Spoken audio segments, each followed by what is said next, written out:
반갑습니다, 여러분. 오늘은 유다서의 말씀으로 함께 하나님의 뜻을 묵상해 보겠습니다. 성경에 유다라고 하는 이름을 가진 사람들이 몇 명 등장하죠. 가장 유명한 사람은 여러분도 기억하시는 가롯 유다일 것입니다. 하지만 예수님의 동생으로도 유다가 등장합니다. 오늘도 말씀에는 야고보의 형제 유다라고 되어 있는데요. 이때 야고보는 예수님의 제자가 아니라 예수님의 동생 야고보로 보고 있으며 그 야고보의 형제이므로 본문의 유다는 예수님의 형제라고 해석하는 것이 타당할 듯합니다. 예수님의 동생 유다가 당대의 그리스도인들에게 보낸 편지 유다서, 그는 어떤 동기에 의해서 이런 편지를 쓰게 된 것일까요? 학자들은 이때의 시기를 AD 60년대 후반쯤으로 봅니다. 복음이 나름대로 퍼져가고 있었고 예수님이 어떤 분이신지에 대하여서 사도들의 가르침을 중심으로 기독론이 형성되던 시기라고 보시면 좋을 것 같습니다. 그리고 각처에서 교회 공동체가 세워지던 시기였죠. 하지만 모든 상황이 교회가 세워지는데 유리했던 것만은 아니었습니다. 교회 안에 잘못된 생각을 가진 사람들, 예수님과 예수의 복음에 대하여서 왜곡된 가르침을 주는 사람들도 있었지요. 사도들은 그런 헛된 가르침들로부터 복음을 사수하고 교회 공동체를 지켜야 될 사명감과 책임의식을 느꼈는데 그런 맥락에서 쓰여진 편지가 유다서라고 이해하시면 됩니다. 그리고 이러한 현상은 지금도 기독교 공동체 주위에 흔히들 일어나고 있다는 사실을 우리는 알 수 있죠. 우리 주변에 얼마나 많은 이단들이 있는지요. 또 굳이 이단이라고까지 할 수는 없지만 복음을 왜곡시키는 자들, 또 하나님의 이름과 예수 그리스도의 가르침을 망령되이 일컫는 자들, 하나님의 영광을 가리는 자들도 참 많이 있습니다. 그런 점에서 유다서를 통하여 주신 교훈에 우리는 귀 기울여야 할 것인데요. 먼저 당대 교회 안에 어떤 사람들이 판을 치고 있었는지 말씀을 통하여서 파악할 수 있기를 원합니다. 사랑하는 자들아, 우리가 일반으로 받은 구원에 관하여 내가 너희에게 편지하려는 생각이 간절하던 차에 성도에게 단번에 주신 믿음의 도를 위하여 힘써 싸우라는 편지로 너희를 권하여야 할 필요를 느꼈으니 이는 가만히 들어온 몇 사람이 있음이라. 그들은 옛적부터 이 판결을 받기로 미리 기록된 자니 경건하지 아니하여 우리 하나님의 은혜를 도리어 방탕한 것으로 바꾸고 홀로 하나이신 주제 곧 우리 주 예수 그리스도를 부인하는 자니라. 저는 특별히 하나님의 은혜를 도리어 방탕한 것으로 바꾸는 사람들이란 표현에 주목하고 싶습니다. 하나님은 사랑이 많으시고 한량없는 은혜를 베푸시는 분이시죠. 그런데 그 은혜를 당연하게 여기고 그 은혜를 남용하는 사람들, 이용하는 사람들이 기독교 공동체 안에 적지 않다는 것입니다. 그들은 그리스도께서 주신 자유를 자신이 하고 싶은 것을 사용하는 방종의 도구로, 그 이론적인 근거로 사용하는 사람들입니다. 자신의 구원은 취소되지 않는다라고 생각하면서 구원받았으니 무엇이든지 해도 좋다는 생각이 그들의 마음속 깊은 곳에 자리 잡아 있죠.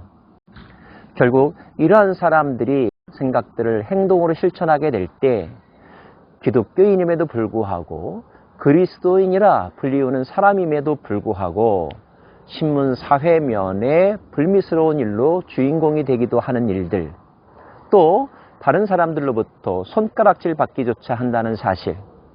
그래서 어떤 사람은 일컬어 말하기를 내가 예수는 좋아하지만 예수 믿는 사람들 때문에 교회 다니지 않겠다고 말한다고 하지 않습니까?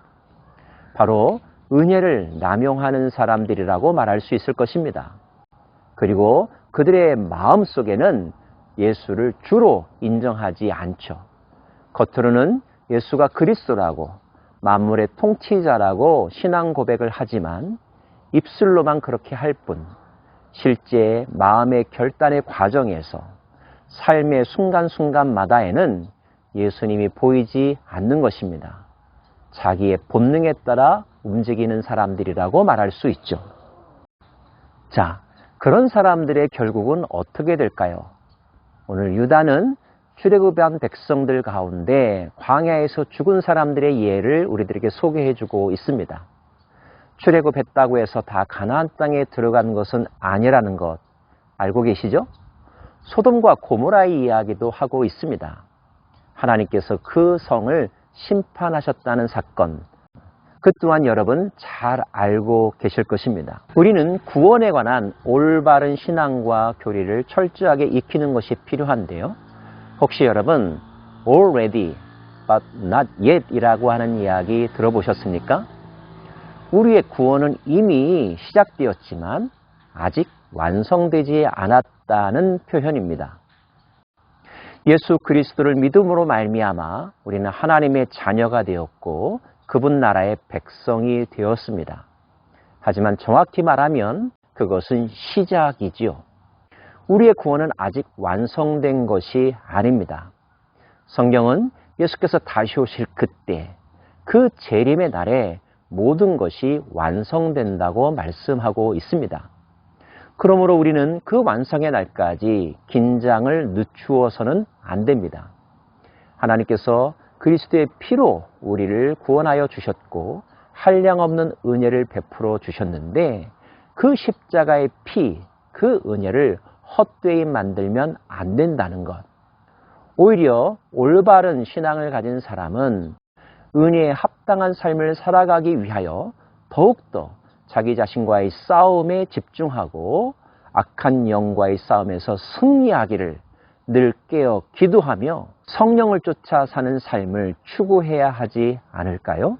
유다는 교회 안에 들어온 그런 사람들, 은혜를 남용하는 사람들이 결국 가인의 길을 따랐고 발람의 길을 따랐고 고라의 길을 따라갔다고 이야기합니다. 그들은 천사들도 함부로 정죄하지 않는데 자기들의 단편적인 생각을 가지고 남의 행위에 대하여 정죄하기를 마다하지 않는다는 것도 우리들에게 알려주죠. 사실 우리 주변에는 조금 말씀 공부했다고 해서 교리적인 내용을 알고 있다고 해서 자신이 알고 있는 신앙적 지식으로 다른 사람이 어떠함에 대하여 쉽게 판단하고 정죄하고 왕따시키는 사람들 가끔 보게 됩니다. 그런데 그러한 모습이 진정 믿음으로 은혜로 구원받은 사람들이 보여줘야 될 태도일까요? 사실 그들은 자기의 유익과 만족을 위하여 예수님의 사랑과 하나님의 은혜를 이용하는 자에 지나지 않습니다. 여전히 자기 자아가 살아있는 거죠. 본능에 따라 움직이는 자, 자기 욕망을 채우려고 하는 자라고밖에 말할 수가 없습니다. 말씀도 그 사실을 분명히 하고 있는데요. 이 사람들은 원망하는 자며 불만은 토로하는 자며 그 정욕대로 행하는 자라. 그 입으로 자랑하는 말을 하며 이익을 위하여 아첨하느니라. 혹시 이 말씀을 들으면서 여러분의 머릿속에 누군가가 떠오르고 있습니까? 그 생각도 먼저 스톱하시고요. 자신의 삶 가운데, 자신의 신앙적인 삶의 모습 가운데 이런 모습이 있지는 않은지 말씀 앞에 정직하게 자기 자신을 비출 수 있기를 원합니다. 예수를 구주로 영접한다는 말, 예수님을 주님이라고 부른다고 하는 말의 뜻은 자기를 부정하고 그분을 내 삶의 주인이요 통치자로 모신다는 것을 의미하며 내 뜻대로가 아니라 그분 뜻에 따라 행동하고 결정한다는 것을 의미하는 거죠. 정말로 그렇게 살고 계실까요? 여러분들은 그러한 분들을 존경하고 신앙의 모델로 삼고 계신 것일까요? 만약에 그렇지 않다면 오늘 말씀이 우리들에게 주는 교훈에 더욱더 귀를 기울여야 할 것입니다. 사랑하는 자들아, 너희는 우리 주 예수 그리스도의 사도들이 미리 한 말을 기억하라. 그들이 너희에게 말하기를 마지막 때에 자기의 경건하지 않은 정욕대로 행하며 조롱하는 자들이 있으리라 하였나니 이 사람들은 분열을 일으키는 자며 육에 속한 자며 성령이 없는 자니라. 사랑하는 자들아, 너희는 너희의 지극히 거룩한 믿음 위에 자신을 세우며 성령으로 기도하며 하나님의 사랑 안에서 자신을 지키며 영생에 이르도록 우리 주 예수 그리스도의 긍휼을 기다리라. 어떤 의심하는 자들을 긍휼히 여기라. 또 어떤 자를 불에서 끌어내어 구원하라. 또 어떤 자를 그 육체로 더럽힌 옷까지도 미워하되 두려움으로 긍휼히 여기라. 그들을 부러워하지 말고 불쌍히 여기며 그들이 올바른 길로 돌아올 수 있도록 참된 진리로 이끌어내라는 것입니다. 우리 안에는 욕망이라고 하는 괴물이 있습니다.